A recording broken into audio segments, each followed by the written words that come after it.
A little girl handed a millionaire CEO a cup of tea outside the hospital. Neither of them knew it would heal them both. It was one of those days when the city seemed to move faster than usual, every sound sharper, every face a blur of motion. Richard Stevens was lost in his own thoughts, his phone pressed to his ear, his assistant's voice echoing reminders of meetings and numbers that no longer meant anything to him. He crossed the marble lobby of his company's building with the confidence of a man used to being in control of everything. Yet under that polished calmness lived a deep ache, a loneliness that had become a quiet shadow of his every step. It had been 6 years since Emily's death, 6 years since the world had gone colorless. He had learned to live efficiently but not fully, to move but never feel. The city outside reflected him perfectly, busy, cold, unyielding. When he stepped outside, the wind was strong enough to pull the folder from his hands. Dozens of papers spiraled into the air like white birds scattering in panic. He muttered a curse, crouching to gather them before the rain reached them, when a small hand suddenly appeared in front of him. "Mister, wait, you dropped these," a child's voice said. He looked up and saw a little girl, maybe 6 or 7, standing before him, holding a neat stack of papers almost too big for her arms. Her brown wavy hair framed a face so open and kind that it struck him immediately. Her blue eyes, clear, curious, too bright for this gray street, met his, and he felt a strange pull in his chest. He smiled faintly, ready to thank her, but then he saw it. Around her neck hung a thin silver chain with a tiny heart pendant, cracked slightly on one side. He froze, his breath catching. It couldn't be. It was the same necklace he had given Emily on her birthday 10 years ago, a small, simple thing she had loved more than all his expensive gifts. For a moment, the city noise disappeared. He could only hear his pulse, pounding like thunder. The girl tilted her head. "Are you okay?" she asked softly, clutching the papers tighter. He forced himself to speak. "Your necklace, it looks just like one someone I knew used to wear." The girl smiled shyly and looked down at it. "Mama says it's my lucky charm. She says it keeps us safe." Something inside him broke open. He knelt down so he was level with her and asked, his voice barely steady, "What's your name?" "Lily," she said simply. The name hit him like a wave. Emily had loved lilies. She once told him she wanted to name her daughter that if they ever had one. His throat tightened painfully. He asked where her mother was, and Lily pointed down the street.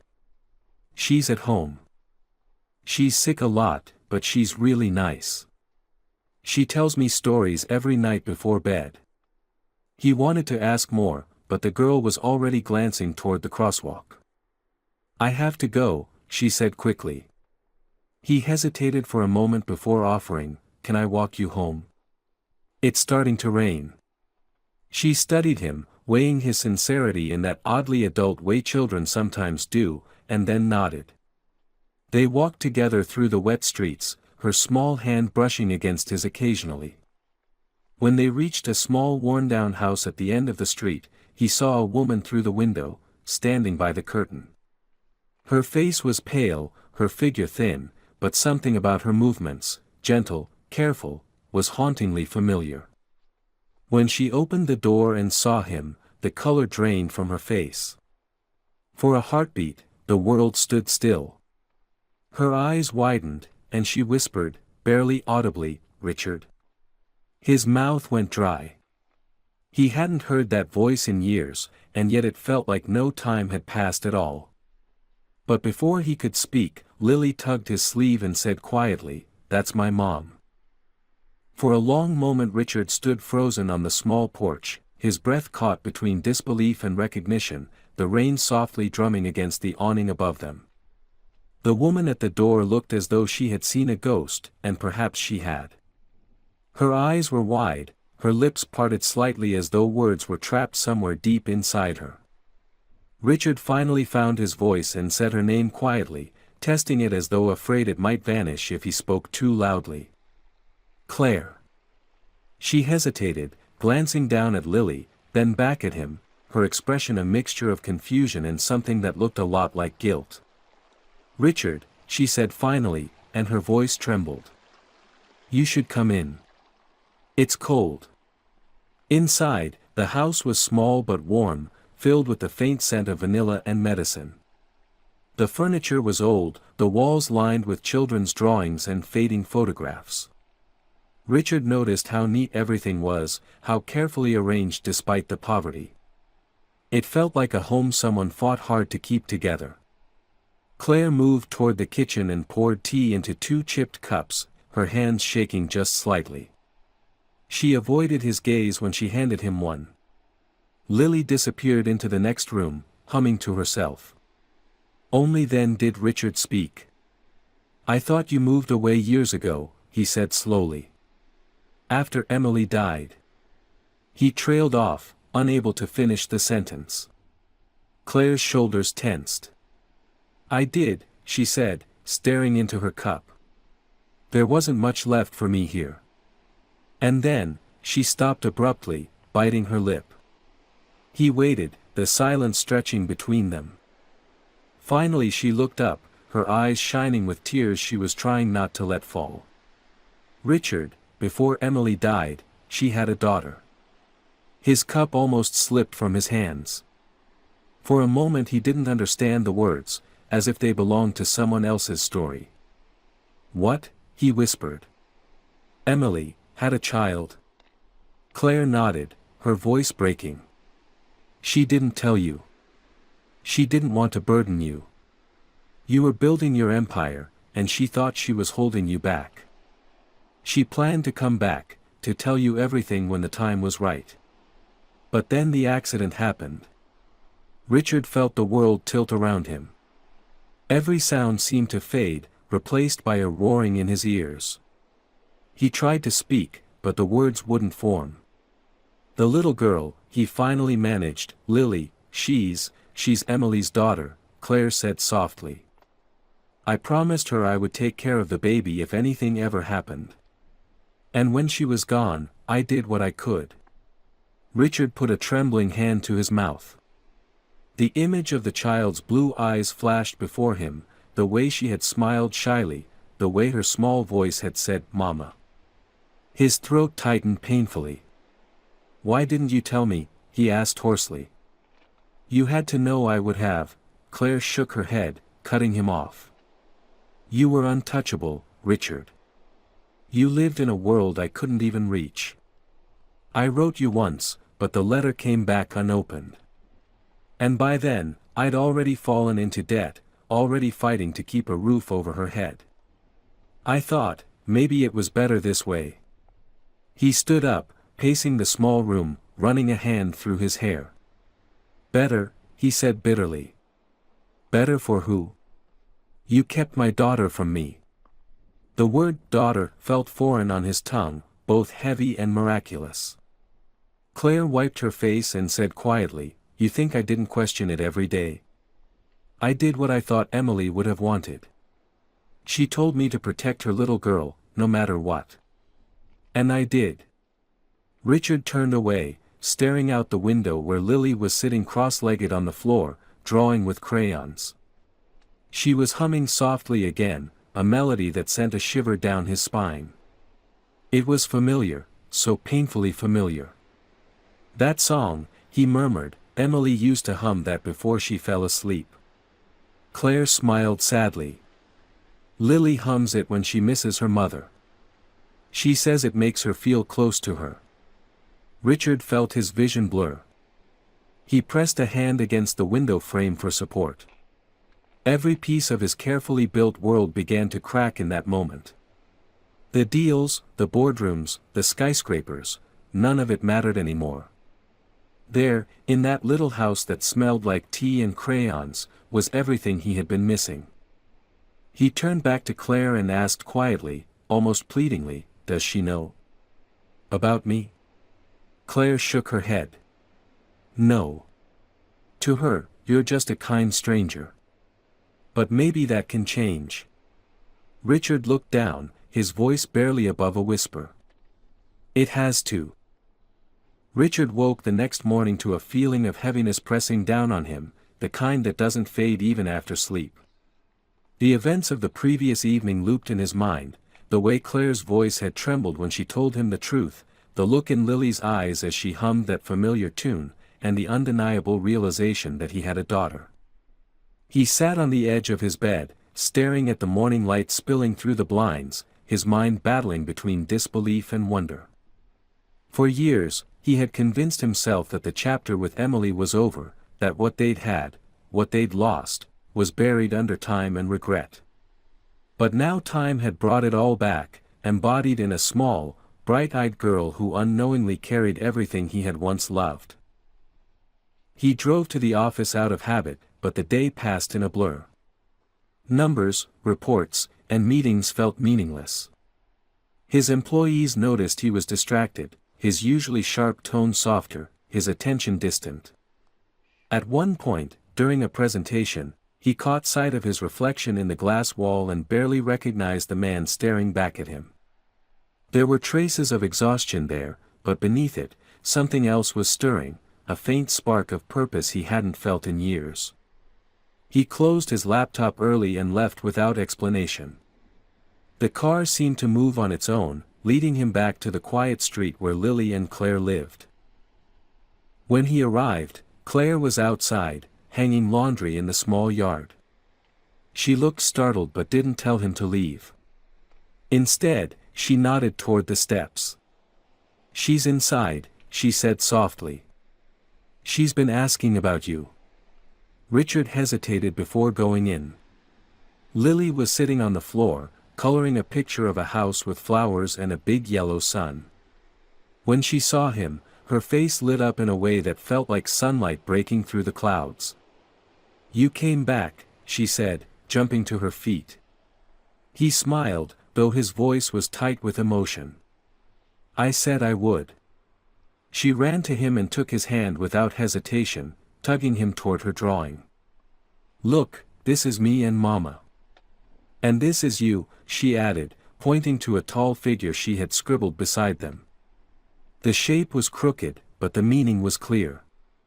He stared at it for a long time, something inside him unraveling completely. Claire stood in the doorway watching, her expression unreadable. Later, when Lily went to her room to rest, Richard and Claire sat at the table again. The silence between them was different now, less strained, more fragile. "She likes you," Claire said quietly.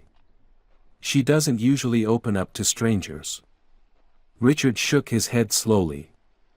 "I'm not a stranger," he said, his tone almost pleading. "She deserves to know who I am." Claire sighed deeply. "Maybe. But she's just a child, Richard. She's already lost so much. You have to think about how this will affect her." He leaned back in his chair, rubbing his temples. "You think I don't know that? I've spent years living in a world that's empty, and now I find out that somewhere out there, my daughter was growing up without me. I don't even know what I'm supposed to feel, grateful, angry, ashamed." Claire looked at him for a long moment, then said softly, "Maybe you should start by being there. Not as a businessman, not as someone trying to make up for lost time, but as someone she can trust." The word stayed with him long after he left that evening. He drove aimlessly through the city, past the towering buildings he had built his life around, past the luxury and power that had once meant everything. None of it mattered now. He parked near the waterfront, watching the reflection of the lights shimmer on the dark surface of the water. He thought about Emily, the sound of her laugh, the way she used to rest her head on his shoulder and say that someday, everything would make sense. For the first time in years, Richard felt something shift inside him.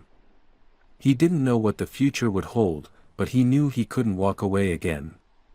The truth had found him, and now he had to find his way back, to the life he didn't know he had, to the little girl who had unknowingly saved him just by existing. The next few days became a strange mixture of hesitation and quiet discovery for Richard. He began visiting Claire and Lily more often, at first under the pretense of checking in on them, but soon it became something deeper, something that neither of them could easily define. Each visit chipped away at the distance that had built up between his life of wealth and their fragile, modest existence. The first time he brought Lily a small basket of pastries, she had looked at them with wide eyes but didn't touch them until Claire nodded. When she finally took a bite, the delight that spread across her face made him laugh for the first time in months. It wasn't the practiced, polite laughter that people at his company heard, it was real, almost boyish, and it startled him with its own honesty. He began to learn her habits in those small moments, the way she hummed softly whenever she concentrated, the way she always saved the last piece of food for her mother, the way she would glance at him curiously, as if trying to piece together who he really was. One afternoon, when Claire had stepped out to run errands, Lily asked him if he wanted to hear her sing. She stood in the center of the small living room and began to hum that same familiar melody, the lullaby Emily used to sing. Her voice was soft but sure, carrying the same gentle rhythm that used to echo through his old apartment late at night. He felt his throat tighten, and his eyes sting, but he forced a smile. "That's beautiful," he whispered when she finished. She beamed with pride. "Mama taught me that before she got too tired," she said innocently, not realizing the storm she had just stirred inside him. That night, after returning home, Richard found himself unable to sleep. He sat in his dark living room, staring at the fireplace, his mind filled with fragments of Emily, her laughter, her touch, her voice, and the little girl who had inherited all of it. He had lost Emily once through tragedy, and now he had found a piece of her again through grace. But there was something he couldn't stop thinking about, the fragility of Lily's life. Claire had mentioned her illness in passing one evening, saying only that she tired easily and couldn't afford the treatment that might help. He had brushed it aside then, not wanting to intrude, but now the thought haunted him. He couldn't bear the idea of losing her too. The following morning, he called his assistant and cancelled every meeting for the day. He went straight to the hospital where Claire said Lily's checkups were done. When he arrived, he used his name and position to get the attention of the chief physician, a man who was surprised but respectful when Richard introduced himself. They spoke for nearly an hour, and by the end of it, Richard had arranged for Lily to receive a full examination and treatment plan, completely covered, no questions asked. The doctor promised confidentiality, but warned him that Claire might not appreciate interference. "She's proud," the doctor said gently. "She doesn't like charity." Richard nodded grimly. "Then she doesn't have to know where it came from."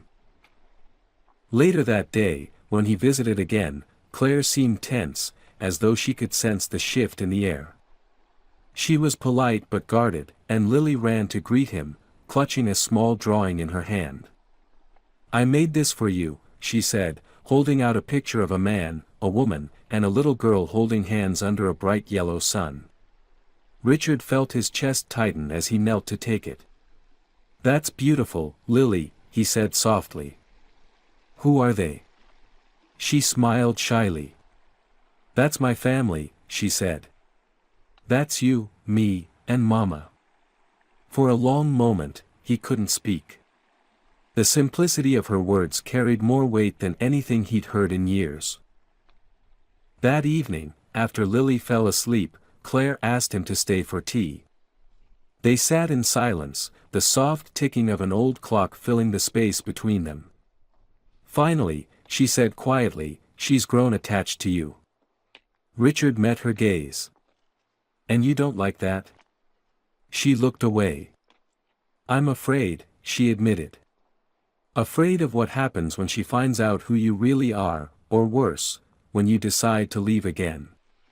Her words cut through him like glass. He leaned forward, his voice low but firm. "I'm not leaving, Claire. Not again. I've made enough mistakes for a lifetime." She studied him for a long time before nodding, though her eyes still held uncertainty. He didn't blame her. Trust was a fragile thing, and he had a lot to earn. When he left that night, he looked back through the small window and saw Claire tucking Lily into bed, brushing the child's hair away from her face with a tenderness that made his heart ache. For the first time in years, Richard felt something he thought he'd buried forever, a sense of belonging. He didn't know how long it would last, or how it would all unfold, but he knew one thing with absolute clarity: he wasn't just a visitor in their lives anymore. He was part of it, whether they realized it yet or not. Over the next several weeks, Richard's life began to change in quiet, almost imperceptible ways. The days that once revolved around boardrooms, stock reports, and high-stakes negotiations now seemed to orbit around a small, crayon-colored world filled with laughter, drawings, and bedtime stories. Every evening, no matter how busy his schedule was, he found himself driving down the same quiet street, parking in front of Claire's modest home, and stepping into a warmth he hadn't known he was missing. Lily would greet him at the door every time, running to him with that unfiltered joy only a child could have, holding something she had drawn or a trinket she wanted to show him. He began to notice how her presence healed something in him, a wound that had been festering since Emily's death. It wasn't just love he felt when he looked at Lily, it was purpose, and the realization that for the first time in years, he was doing something that truly mattered. But his new routine didn't go unnoticed by others. His assistant, Lauren, who had worked with him for nearly a decade, was the first to ask questions. One morning, after a meeting, she lingered by the door and said cautiously, "You've been different lately, sir. Happier, maybe, but distracted. Is everything all right?" Richard hesitated, then smiled faintly.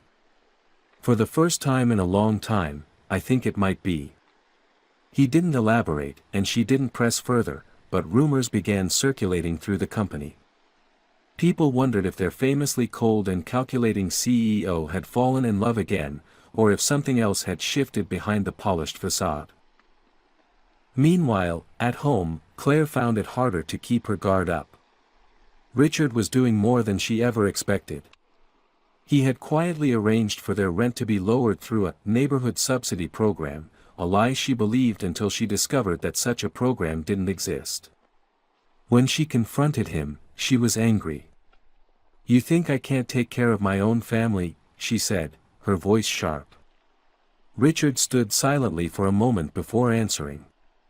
"I think you've done more than anyone should have to do alone," he said softly. "Let me help. Not out of pity, but because it's what I should have done all along." She looked at him for a long time, her anger dissolving into exhaustion. "You can't just fix everything with money," she said finally. He nodded. "I know. That's not what I'm trying to do." That night, as he was leaving, Lily slipped a small paper heart into his pocket without him noticing. When he found it later, sitting in his car, he unfolded it carefully. In the shaky handwriting of a 5-year-old were the words, "Thank you for being nice to Mama." The simplicity of it hit him harder than any business victory or accolade ever had. He sat there for a long time, staring at the note, until he realized he was crying again, not from grief this time, but from something closer to gratitude. The following week brought an unexpected turn. During one of Lily's medical checkups, the doctor called Richard privately and told him the treatment was working, but it would require continued care. "It's not critical," the doctor explained, "but consistency is everything. Without proper support, she could relapse." Richard nodded and immediately promised he would cover every expense. When he hung up, he realized how far he had gone, how naturally he now said "my daughter" in his mind, though he had never spoken it aloud. One evening, when he arrived, he found Claire sitting outside on the porch, her arms folded, staring into the dark. He joined her quietly, neither of them speaking for a while. Finally, she said, "She's getting better, you know. The doctors say her condition is improving." He nodded, smiling faintly. "I'm glad." Then, after a pause, she asked, "Why are you really doing all this, Richard. You have no reason to care about us." He looked at her, his expression unreadable for a moment before softening. "Because I should have cared a long time ago," he said quietly. "And because she's not just your responsibility anymore."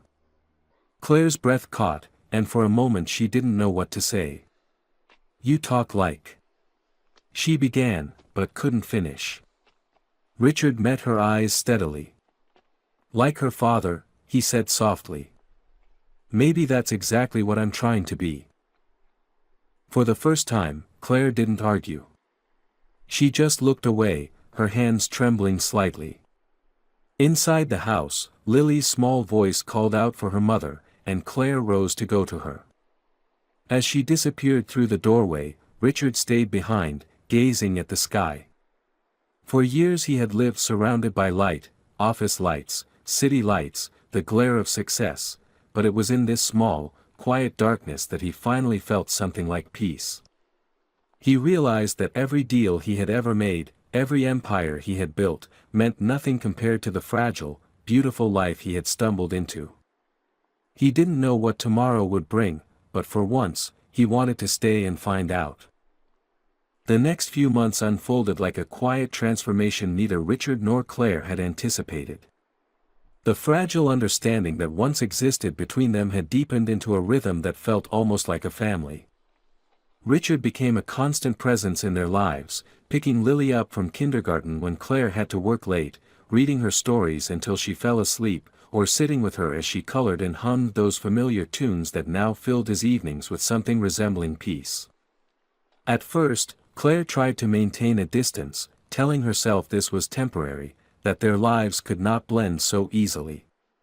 But the walls she had built for years began to crumble, little by little, every time she saw the way Richard looked at Lily, with the kind of love that couldn't be faked, the kind that scared her because she knew he meant it.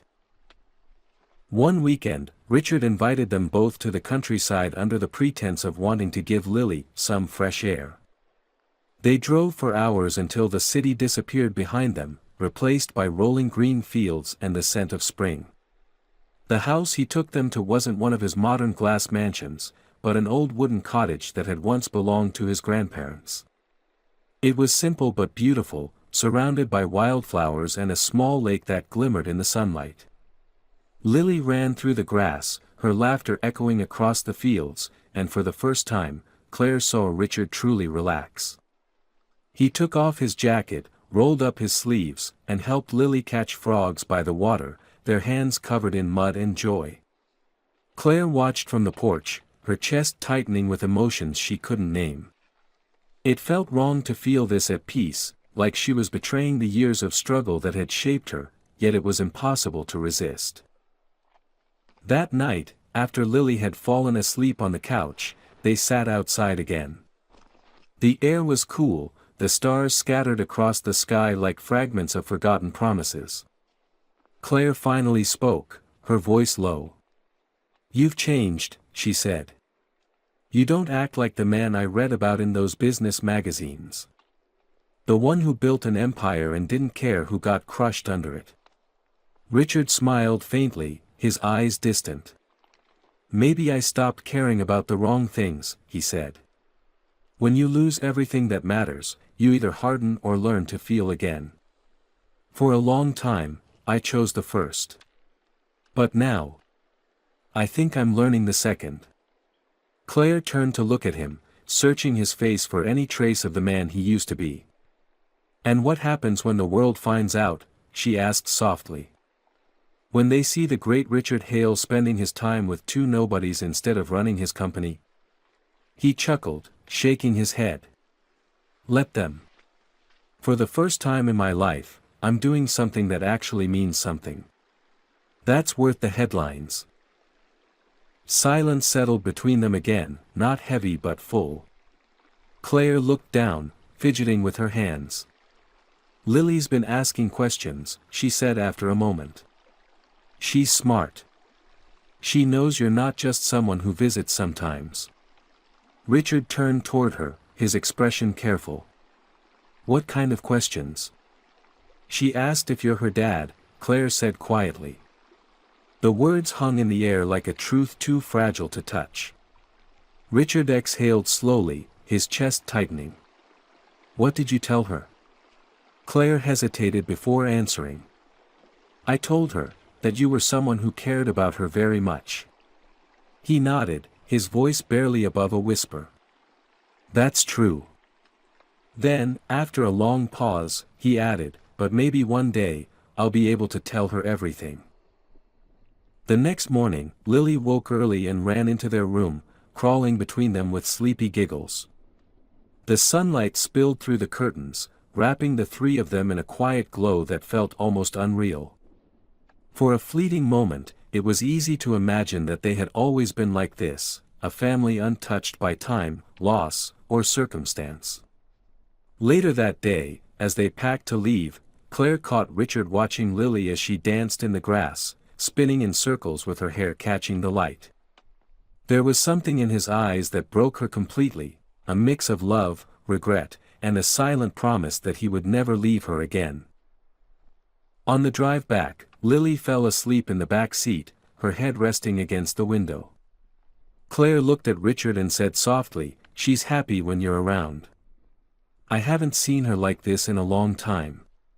He smiled, his hand steady on the wheel. "She makes me happy too," he said simply. The sincerity in his voice left no room for doubt. Claire turned her gaze toward the window, blinking back tears she didn't want him to see. She knew then that something irreversible had happened. The man who once belonged to a world of power and distance had become the center of their small, fragile universe. And even though she feared what that meant, deep down she also knew it was the first time in years she wasn't alone. As summer began to settle over the city, the rhythm of their days changed again, though none of them could pinpoint exactly when it happened. What started as visits and shared dinners had quietly become something deeper, a bond that felt permanent even if no one dared to name it aloud. Richard had slowly integrated himself into their lives until it felt natural to see his car parked in front of Claire's small house or to hear his deep voice reading to Lily in the evenings. He was no longer the guest who visited out of pity or guilt, he was simply there, as if he had always been meant to be. Yet beneath the calm, an undercurrent of unease began to stir. One afternoon, as Richard left a meeting at his company headquarters, his business partner, Gregory, stopped him. "You've been different lately," he said, his tone light but probing. "You disappear for hours, cancel meetings, and you've started diverting funds into personal projects. Is there something I should know?" Richard felt the weight of his words, but he simply replied, "Not everything that matters has to be written on a balance sheet." Gregory studied him for a moment before giving a small, knowing smile. "Just be careful.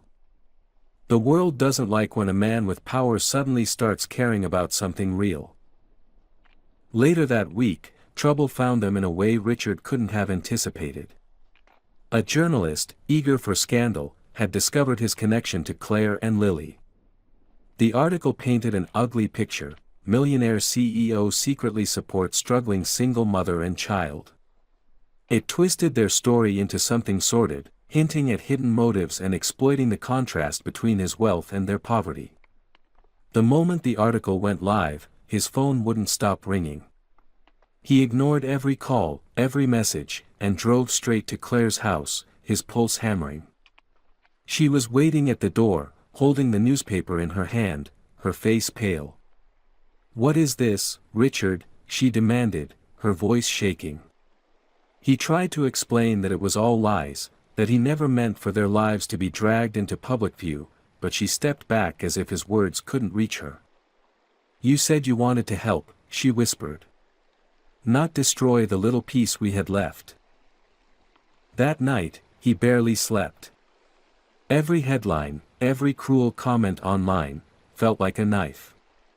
For the first time in years, he didn't care about his reputation or shareholders, he cared only that Claire and Lily now saw him as the cause of their pain. The next morning, when he went back to see them, Claire wouldn't open the door. He sat outside for hours until the sun went down, watching the lights flicker inside, hoping for even a glimpse of Lily at the window. When none came, he drove away, hollow and furious at himself for not protecting them. Days passed before anything changed. Then one evening, as rain poured over the city, a knock came at his office door. He looked up to see Claire, soaked through but defiant.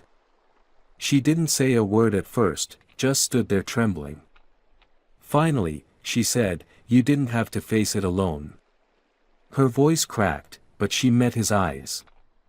"I was angry, yes. But not because of what people said. Because I was scared.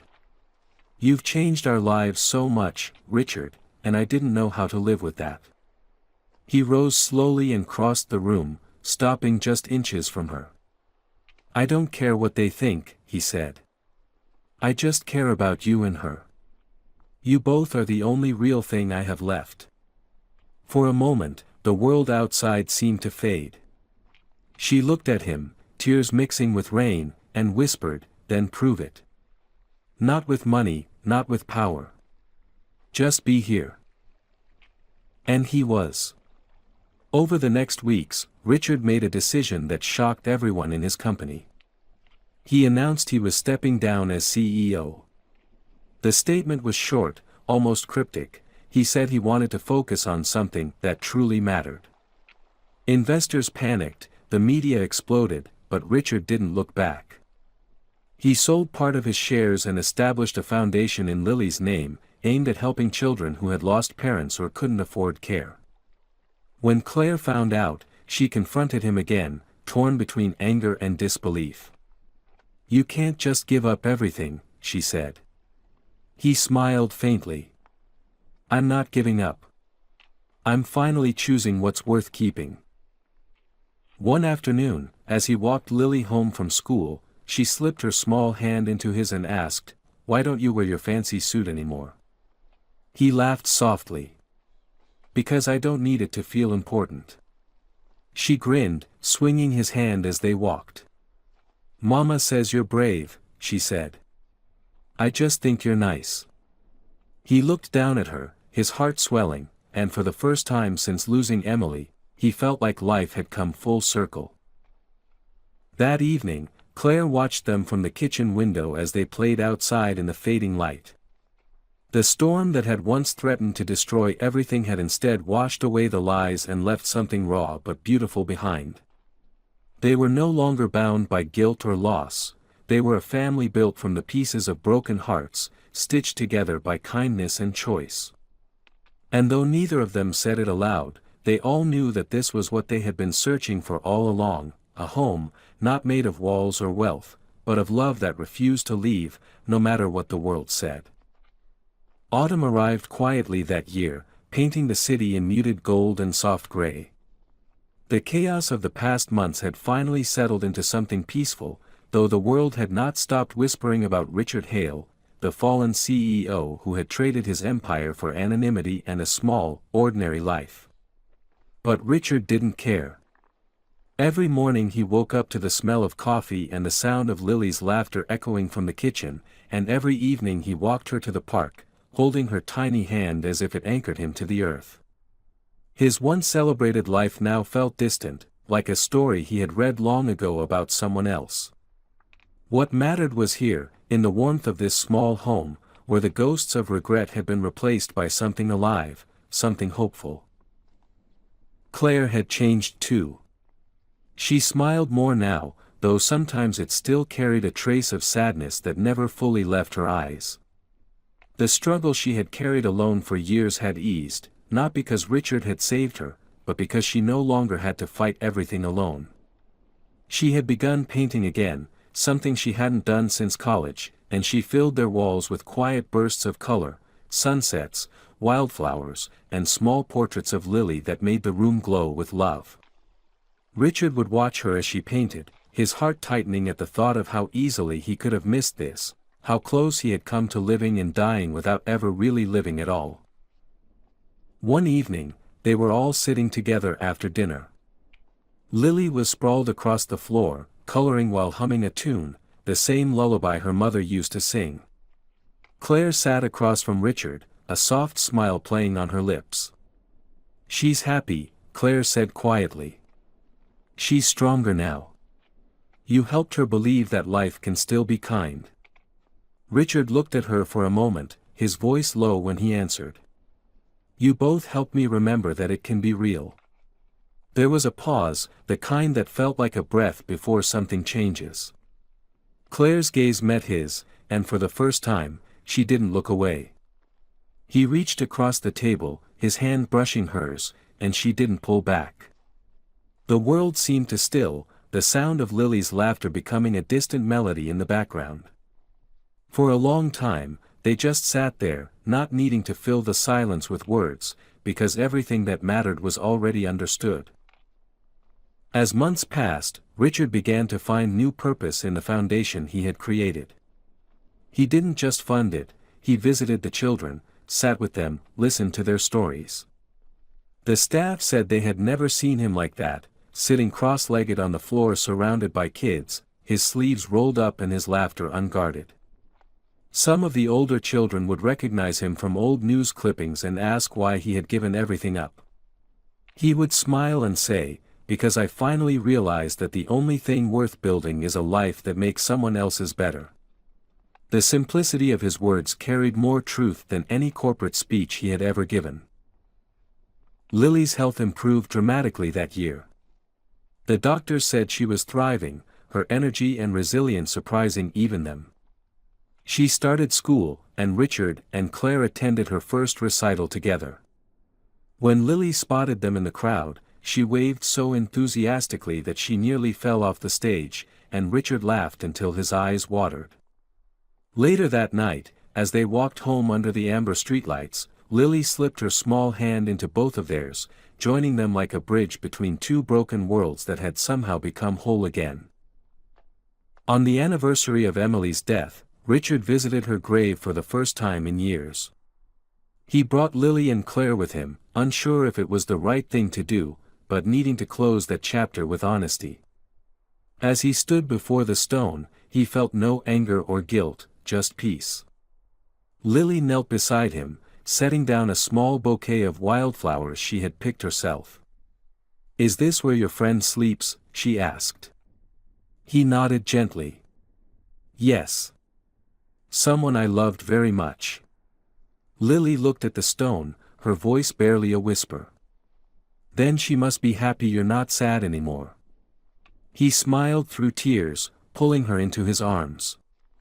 Claire stood a few steps behind, watching quietly, her own heart full of understanding.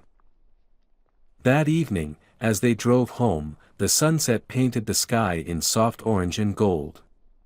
Claire rested her head against the window while Lily hummed in the back seat, her voice light and sweet. Richard felt something shift inside him, a quiet certainty that for all the pain, loss, and chaos, this was where he was always meant to be. The mansion, the empire, the power, none of it had ever made him feel as rich as this small, fleeting moment of contentment did.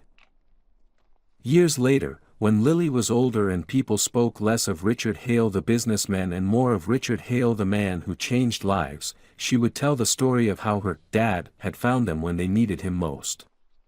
But what she didn't know was that she had saved him just as much. Because in the end, this story wasn't about wealth or redemption or even fate, it was about love rediscovered in its purest form. The love that healed, that forgave, that rebuilt from the ruins. And as the night settled around their home that final evening, with laughter echoing softly through the open windows, Richard finally understood that he had not lost everything all those years ago. He had simply been waiting to find what truly mattered.